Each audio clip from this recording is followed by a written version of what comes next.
I'm really excited for this episode today. Welcome to the first episode in the series, My Portfolio, where we are looking at my Roth IRA, the full breakdown on what I own, how much of it, and my total returns, what's made me the most money, and what has lost me the most money. If you don't know, my name is Spencer and I run a couple of YouTube channels, one called Spencer Invests and this one called Spencer Invests Stocks. Now, I do have a number of ETFs, both dividend and growth, and some dividend stocks and growth stocks, but this is going to focus in solely on these dividend producing and growth ETFs. I'm really excited for this first episode. I've been waiting to do this for a very long time. If you guys are interested in stocks and ETFs, in making money using the stock market, don't forget to like the video and to subscribe so you don't miss future content. Now, without saying any more, let's get into that intro.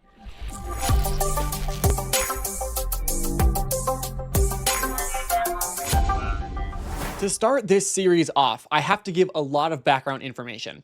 I am 28. At the time of posting, it will be my birthday, September 2nd. And I am honestly blown away by how nice everyone has been with my investing journey. Whether it be YouTube or just speaking with me in comments on X, on Instagram, it's been amazing the support I've been getting as someone who wants to one day retire on dividend income.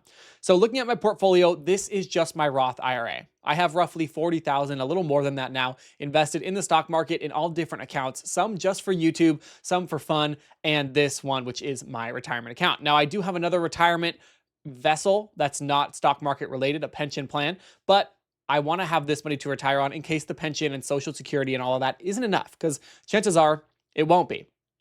I'd also like to retire early. I plan on retiring in my 40s if I can.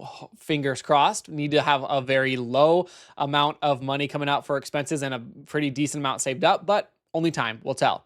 So looking at my portfolio, this is my dividend tracking spreadsheet. It is available at spencerinvest.com and it is linked down below for those interested.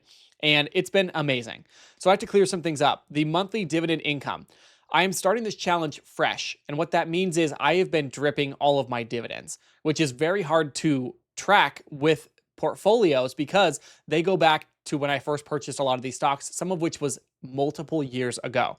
So I'm starting from scratch. I have drip turned on for some, and I'm factoring that in every episode. But we can see my monthly dividend income on this chart over here showcases that my last month was the best because I plugged in all my data in that last month. And it's showing I made $365 in dividends alone. Annually, we're sitting at about $600 in annual dividend income, which is very low because, again, I haven't been tracking the dividend income. All in all, they have my cost basis at $20,643 and a market value of $22,800. 10% return, total returns are about 13.36% or just under $3,000.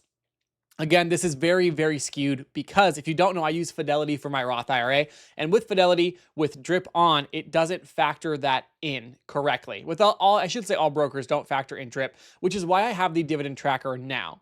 So what we're going to do, we're going to look at all of my holdings, how much I've made or lost on them. Most of them I will say are in the green, but I did do some restructuring just a couple of weeks ago.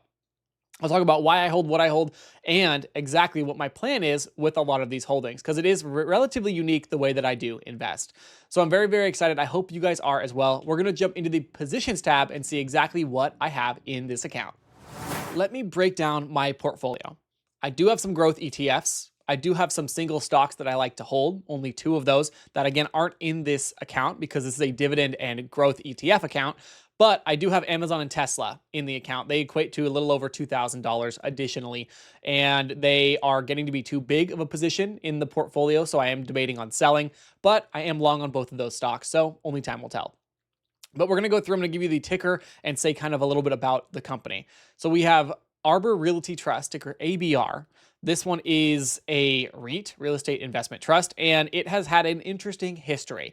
I am in the green on it, so I am happy. We have ARCC, Ares Capital Corp. I believe it is the largest BDC on the market, and it's a phenomenal 12 to 14% returner every single year. We have BXSL. This is the Blackstone Secured Lending Fund, a newer fund, but a dividend-focused fund. We have DIVO, which is the Amplify Enhanced Dividend Income Fund. We have Enbridge, which is a dividend stock. We have EPR, which is EPR Properties, another REIT, dividend-focused. We have ET, an energy stock that pays a nice dividend as well. And I will say it's one of my top performers. Main Street Capital, a BDC that I absolutely love. Again, one of my top performers, and I will not be selling that anytime soon. We have NNN, another REIT, very solid and consistent. We have OBDC, which is Blue Owl Capital Corporation, very consistent BDC, this one.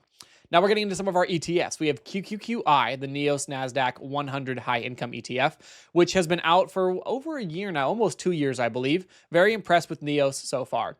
We have Invesco's QQQM, can't complain, another very solid growth ETF.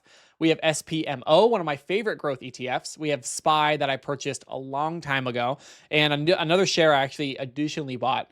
But we can see my average cost per share is $461, currently trading for $645. Made a nice return on SPY. We have SPY-I as well, which I know you might think is funny why to hold SPY and SPY-I, but I like the income and I like using it to buy other positions. We have VU, which I am up on. We have PLTW, which is a weekly payer and was doing phenomenally, but has pulled back a little bit. We have YMAX. I've held this one for a long time, almost not a full year, but since about January of 2025. ULTY that I've held for a bit, but my average cost is above where it's sitting right now. It's $6.20, and it's currently trading at $5.67. We have MSTY, one of the more disappointing ones in this account. My average cost of $22.70 to a share price currently of $15.50. Not loving that one, but MSTR has not been doing too great. We have COIW. This one is my worst performer. I bought it at $62.60. Currently, it's trading at $39.41. It's one of the weekly pay leverage funds, similar to PLTW, and it just tanked when Coinbase had a bad earnings. So that's all of my dividend-focused stocks and ETFs.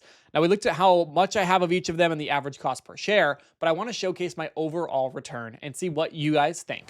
I almost forgot to mention, I do have a few other ETFs. I have $1,000 in HOOW, the weekly pay Robinhood ETF, and a few others in that lineup, but because the dividend tracking spreadsheet isn't updated with Excel, as in Excel has not put in those new tickers, they won't show on here. I'm working with the developer to get that worked out, but it's taking a little bit more time. But I forgot to mention that it is a bummer because HOOW is one of the best performer. I believe it is my best weekly performer, and I can't showcase it yet, but it is in the green by, I think, double digits, even at this point. So what we're looking at now, we have the sector over on the sides kind of cut off, total return, market return, both in percentages, and market return, total return in dollars. So we can see the 52-week range, the 52-week high. Some of these are at their highs, which is very, very good. I'm loving to see that. And we do have some red down below. We can see ABR, total return is 18.33%. When we have ARCC, total return is 24.17%. We have BXSL, which is 12.92% in the green. DIVO, I bought this one more recently, I think a couple of months ago even, only 6% in returns. Some of these I've held for a long time. I believe the first three I've held for multiple years. So BXSL, not as long, probably a little over a year at this point. Then we have ENB, or Enbridge, which is absolutely doing amazing. We're up 52.2%. Now, I will say, I love ETFs. I love stocks. Some of these stocks that I've held for a very long time. And whether I bought some or bought back in, I sold it, bought back in, I reinvested the dividends. For a lot of these, I have reinvested dividends, which I think is very, very important to how I like to invest. Now, I'm a big fan of ETFs, as you guys, of course, know, but I do think there are some stocks that can do well growth and dividend performance-wise. And that's what I like to find. If you look at Realty Income, ticker O, I did sell that one recently, but at one point, that thing grew exponentially in price and was paying out a hefty dividend. It's just been underperforming recently, which is why I sold it. But I'm curious what you guys think about my portfolio. I have a lot of stocks. I would say I'm very diversified between, I do hold primarily ETFs, but I'm diversified between a lot of different names. And of course, there is a new one I will be buying, T-SPY by Tap Alpha. That one will be joining the portfolio potentially tomorrow, probably putting at least $1,000 into that position.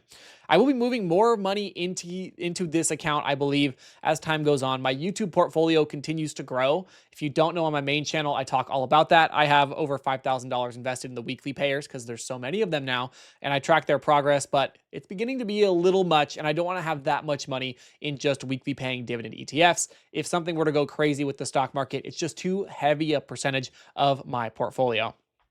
But who knows? Only time will tell.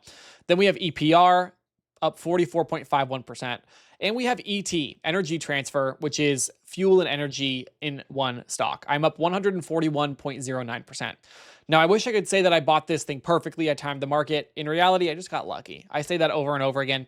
I bought this one and it rocketed back. It was post-pandemic plunge, I bought it at $7. Currently, it's trading for a little over 17. I got lucky. Yes, I liked it. I liked the fundamentals, and I thought the market was going to rebound, so I bought it. But all in all, I could have bought one that didn't do nearly as well. Then we have Main Street Capital. This one was not luck. I love this stock. Not only is it a phenomenal growth stock, but it also pays a nice dividend, including special dividends, more so than any other stock that I've seen. And I'm absolutely amazed by how it's performed. I am up almost 69%. There always has to be number 69 in my calculations. I can't seem to escape it. Then we have NNN, 14.55%. I bought this one more recently as well. Main Street Capital, ET, I bought them a long time ago, and I have been adding more, both through dividends and through investing more. I'll show you exactly how much I have in each position in just a moment. NNN, a little bit newer, but still pretty solid. Can't complain by any means. And I like having some exposure to real estate, specifically through a lot of these real estate investment trusts that will pay a dividend over time. And then you get the bonus of the property value increasing plus the dividends.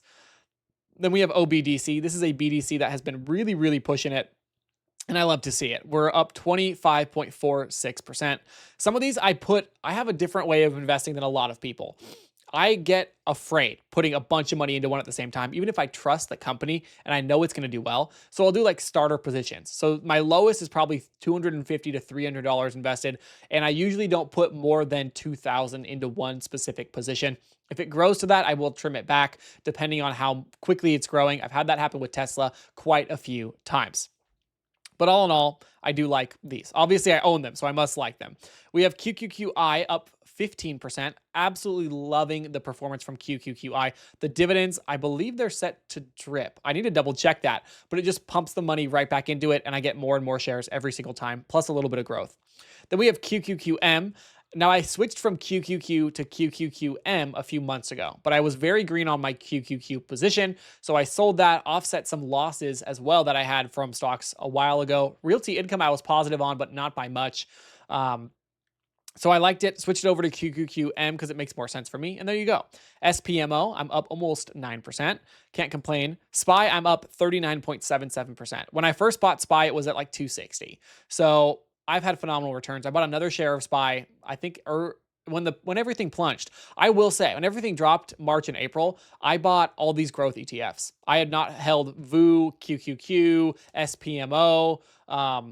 I think that's all of them that I have. But I hadn't owned those prior, and I was like, oh, I have extra money sitting around. Let me put it into these because I wasn't sure where the market was going to go, and I wanted to start averaging down some positions. The market flipped, and I'm really green on some of these. But SPY, I did hold before that. I just added a second share.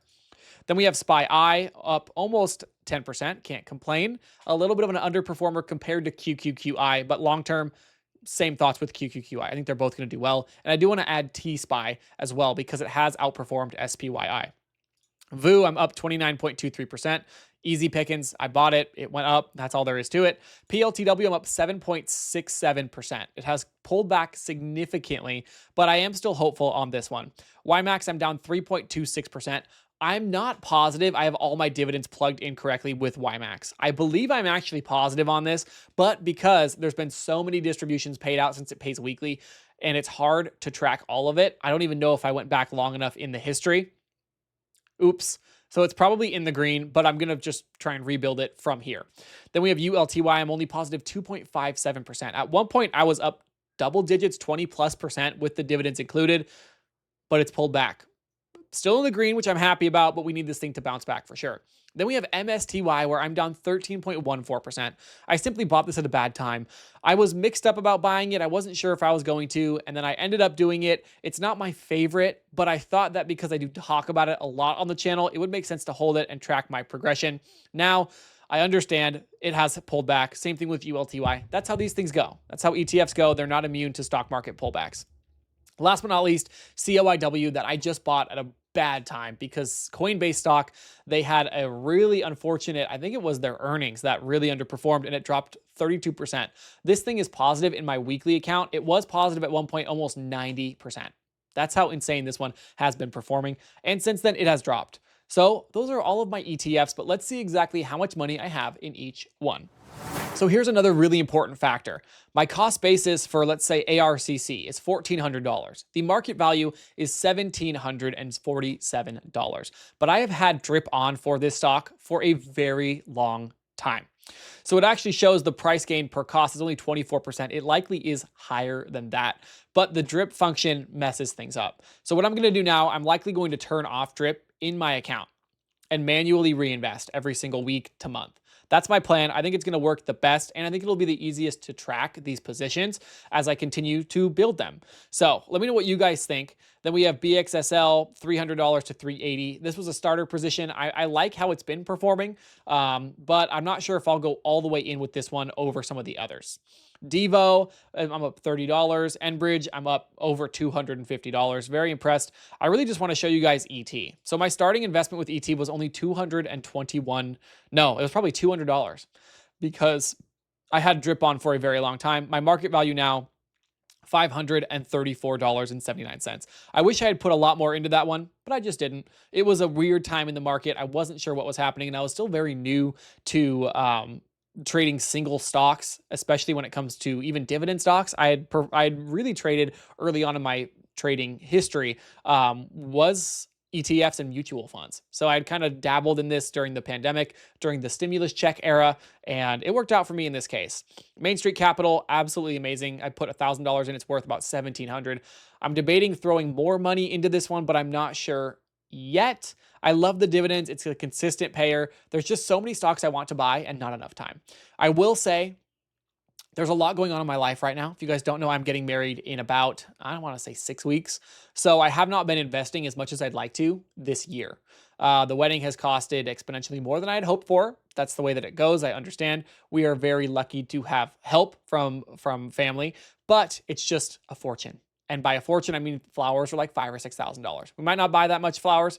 I don't know what to do. I didn't know flowers were that much money. It's kind of devastating, but that's where I'm at. So I haven't been investing as much this year as I'd like to, and most of my money is going into that YouTube account as there continue to be more and more weekly paying dividend ETFs. Everything else has just been pretty solid. I did put a lot of money into QQQM.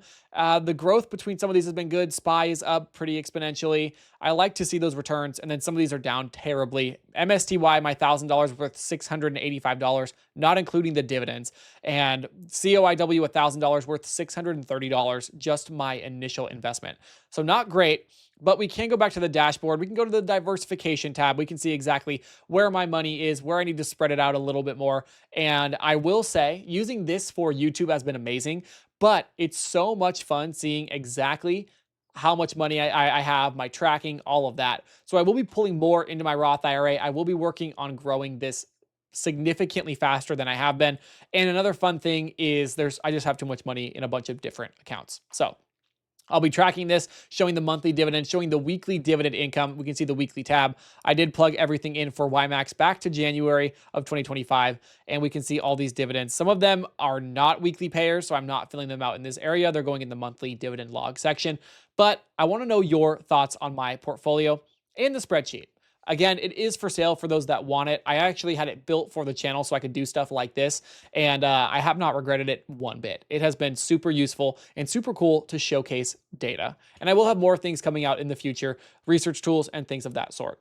So I hope you guys enjoy. If you liked this video, you're definitely going to like these popping up on your screen right now. And check out my main channel, Spencer Invests. If you're from that channel, welcome. This is my backup, kind of, where I'll be showcasing my portfolio and tracking my returns. So I hope you guys really do enjoy. You guys are amazing. Thank you so much for the support. Cannot wait to see how this year ends with the stock market and potentially buy some crazy things on dips if we do see the crazy September pullback.